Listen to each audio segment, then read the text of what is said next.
ერთი რასაც ვიტყვი ევროპარლამენტის რეზოლუციებთან დაკავშირებით, რასაც არასდროს არ ამბობენ ხოლმე, აი თუ პოზიციებზე საუბრობთ, ხმამაღლა, თუმცა ჩვენ გვეუბნებიან, ნუ მიაქცევთ ყურადღებას, ახლა ხომ იცით, ახლა ევროპარლამენტის რეზოლუციას არ აქვს ის ძალა, არ აქვს ახლა ამას ის მნიშვნელობა, რომ რაღაც გადაწყვეტილების მიმღები ორგანო არ არის, ამას გეუბნებიან.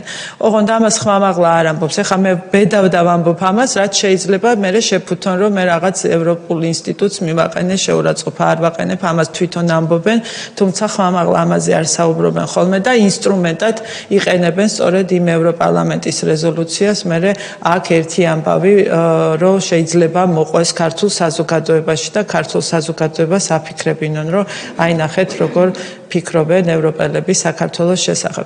ეს ძალიან სამწუხაროა, საბოლოო ჯამში აზიანებს თავს ევროპულ ინტერესს აზიანებს საქართველოში და საქართველოს ევროპულ ინტერესს აზიანებს და სწორედ ამის წინააღმდეგ არის ეს ყველაფერი მიმართული და დღეს თუ რამე აკნინებს ევროკავშირის ინტერესებს და ევროპულ ინტერესებს საქართველოში, ეს არის მათი ქმედებები და არა ქართული ოცნების ქმედებები.